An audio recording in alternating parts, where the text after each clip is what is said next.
Fearless Disease. Breaking news in Rhode Island, Brown University says there's been a shooting on campus and a suspect is not in custody. Here's a live look at the scene. The university says Providence police are still on scene and they're asking everyone to continue to take shelter. New video shows students running on campus. The university sending a message through its alert system earlier, warning of an active shooter near the Barris and Holly Engineering building. ABC News Justice and Homeland Security reporter Luke Bard joins us now on the phone. Luke, can you tell us the latest in this situation? Fearless Disease fam, today we expose the truth they hate to hear, like right now, if you are ready. As you see, a person detained in Brown University shooting has been released. Police search for gunmen continues after 2 students have been, killed. I don't know if we can say that on here, but they've been deceased. They have it's very sad, especially on a campus. Of course, you send your kids out to get a better education, and you have to get a gruesome call that they have been unalived at a place where they sent them so they could be able to flourish. But it's a sad moment. Let's see if what's happened over the last about day or two. Yeah, so what we know at this moment is that the Brown University did send a message out saying they do not have a suspect in custody, and they are looking to see what happened during this active shooter situation, which they did confirm. They're coordinating with multiple law enforcement agencies that are on the site, and I've been speaking to sources that have said that they're getting police from all over the state of Rhode Island, this is an area of Providence called the East Side. Just a little bit of context about where this is in Rhode Island. This is an area called the East Side. It's the east side of Providence. There's obviously Brown is the anchor of that community. There's multiple private schools in that area as well. And it's also pretty residential. So Brown is kind of the anchor of this community on the east side, and there's different little pockets around it, and it really is a close-knit community there on the east side. Rhode Island is a place, of course, where everybody knows everybody. It's a small state in the country, and so this, as I'm talking to sources on the ground there, it's really shaken a lot of folks there. Do we have any information on the suspect right now? Well, we know that initially Brown said that they did have a suspect in custody. Now they just put out an alert that said they don't have a suspect in custody, and they're continuing to search for this suspect. But obviously, it's a really fluid situation. They're on the east side of Providence, and like I said, there's law enforcement from around the state that are responding. Now, that is very true. They did have somebody. I read that as well. He said again, but I'm thinking that it was a fast arrest, and of course, as you see, it wasn't the person. I think this is just a national security. I think it's going to get a lot of eyes on it, especially coming here on Fearless Disease. But I think arrest will be done by the end of the week. It's going to turn national, and it's going to figure out. Basically, it's going to go to gun control and everything. I have a few thoughts about it. We'll hear the rest of it, but I have a few thoughts when it comes to, of course, gun control, as they say. University officials, they told people to shelter in place right now. They sent that message on their alert system that went out to everyone's phones. So what does that look like and feel inside these classrooms, or even maybe what could be some dorm halls where some students and faculty are still sheltering? What could that possibly look like right now? Yeah, that would mean that people are closing their doors. They're not going outside. They're really trying to lock down until they get the all clear from the school. And the campus of Brown is unique because it's kind of scattered throughout the east side. So there's different buildings. Obviously, there's one main quad, but there's different buildings scattered throughout the east side of Providence.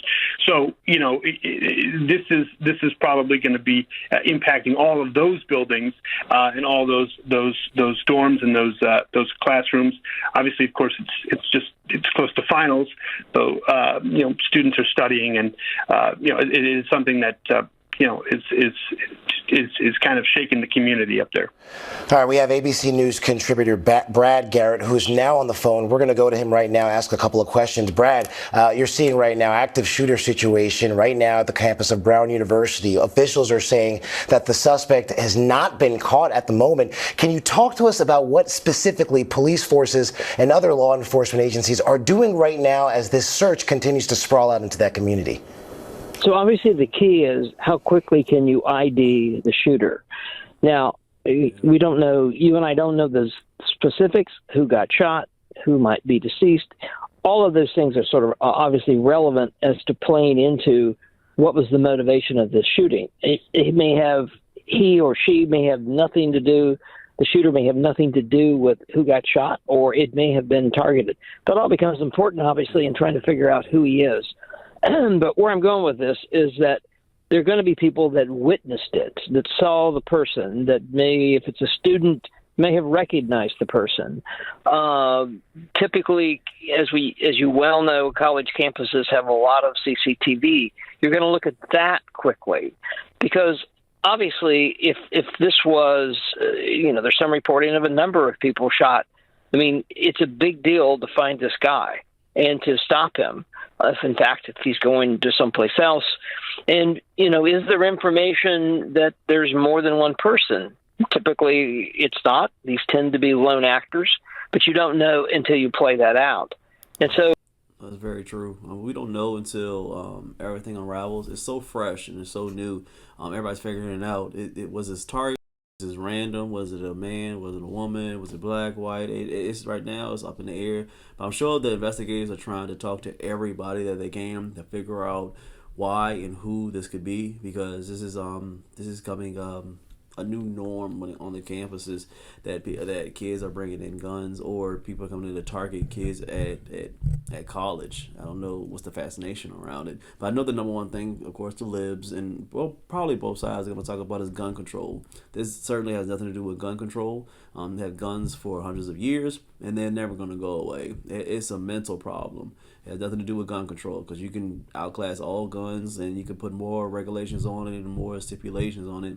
For you to get guns, people will still find a way to get guns and still hurt people. So gun control has nothing to do with it. You're never going to be able to eliminate guns. Either you get them legally or illegally. People will get their hands on them by any means necessary if they want to. They have a mental health problem. It starts at the home. It starts at school. It starts what's being fed within their minds to be able to want to do things like this. Some people would say has anything to do with the left or right, or has to do with video games, or has to do with multitude of vices and things that would turn a person to want to hurt other people, especially in a mass shooting like this. But they know the truth. As far as psychologists and people that actually put millions of dollars in to figure out why people do this, but they will never bring out the real statistics, because number one, it would hurt some people's feelings, and it would talk about most parents, and it would talk about the way they've been brought up. So we will never know, but the people that know, they know. So it's going to continue to put a blanket over it or put a band over it and just continue to say gun control, we need more gun control, but that's not going to fix things in the future. I hope they'll be able to find the shooter. We'll keep tabs on this, most likely throughout the week or throughout the days, to figure out if they can find the shooter at this Brown University, because it's a sad moment. This shouldn't be happening on U.S. soil. Smash a like, tap the next video on the screen, you'll see it here. Subscribe, hit the bell. CashApp FearlessDisease is always in the description if you are supporting the movement. See you on the next one. Stay rich and stay fearless.